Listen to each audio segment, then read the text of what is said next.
All right, let's just jump right in. What we're looking at today isn't just a comic book, it's basically a time capsule. This right here is Amazing Fantasy 15 from way back in August 1962. And yeah, it's the very first time we ever see Spider-Man. But, to really get why he became such a huge deal, we gotta look past the pages and decode the world he was born into. And believe me, it was a world just swimming in anxiety, paranoia, and, get this, some of the most bizarre mail-order promises you have ever seen. I mean, even the creators knew they were stuck in a rut. This little note from the editors says it all, doesn't it? They were calling their own heroes long underwear characters.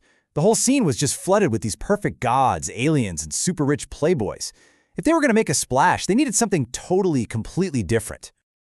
And that's the big question we're tackling here. What was the secret sauce? What was the radical new idea? Well, here's a hint. It wasn't the cool costume, and it wasn't the powers. It was the kid inside the costume. So let's talk about that kid. The revolutionary idea wasn't some grand new superpower. It was the person behind the mask, or maybe more accurately, the fact that he wasn't your typical hero at all. And these words, they're pulled straight from the comic's first pages. Peter Parker isn't introduced as a hero in waiting. He's basically a collection of teenage anxieties. He's timid, he's a bookworm, he's a professional wallflower.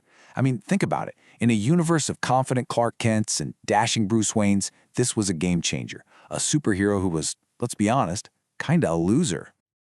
So when he gets these amazing powers, does he immediately start fighting for justice? Nope. He does what any insecure teenager would do. He tries to get famous and make some money. He becomes a TV star, a performer. His first thought isn't about helping people, it's about helping himself. And that, weirdly, makes him so much more relatable. But, see, Peter's worries weren't just his own. They were a mirror of the times. And to really get that, you have to look at what was printed right alongside his story, the advertisements. These ads are like a perfect little window into what everyone was afraid of back in 1962. And this just lays it all out, doesn't it? On one side, you've got Peter Parker, the bookworm who can't dance. And on the other, you have these ads just screaming at you to get a He-Man muscled body with mighty dangerous muscles. Peter is literally the before picture in every single one of these ads. He embodies what everyone was being told not to be. So you see, these ads were selling way more than just products. They were selling cures for these deep, deep fears. The fear of being seen as weak or unattractive. The fear of not making enough money. The fear of being a social outcast who can't dance or being totally talentless. It was a culture just obsessed with inadequacy, and everyone was looking for that magic bullet solution. Which brings us to the promise being sold on practically every page, the fantasy of instant, effortless self-improvement.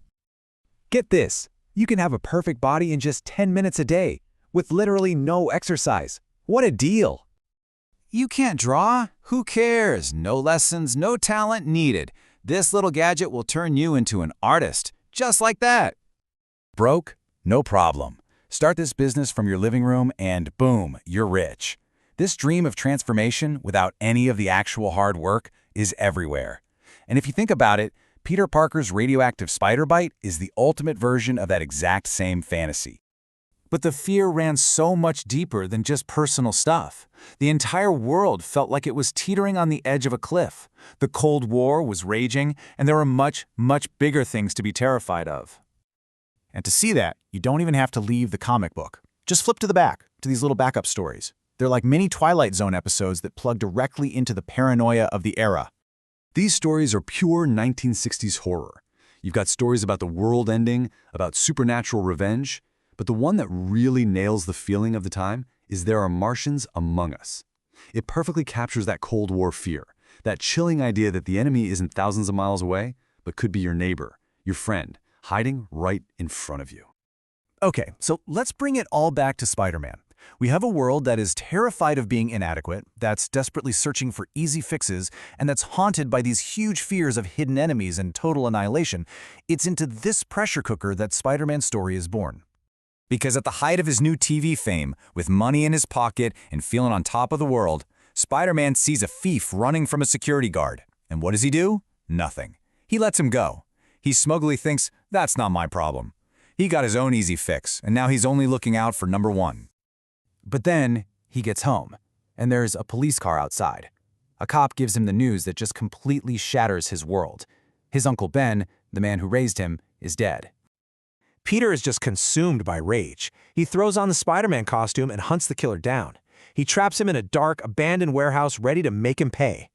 He grabs the guy, and for the first time, in a beam of moonlight, he sees his face. And in that single instant, his entire universe just collapses. It's him. It's the same thief. The same man he was too arrogant, too self-absorbed to stop just a little while ago. The real-world consequence of his selfish choice has come crashing down on him in the most brutal way possible. And the story hits its emotional peak right here. All the fame, all the power, all those easy fixes, they mean absolutely nothing. All that's left is this soul-crushing guilt. The fantasy of easy power has led directly to the hard reality of unbearable responsibility. And that, of course, brings us to this legendary line. But it's not just a cool catchphrase. In the world of 1962, it's a profound, almost radical statement.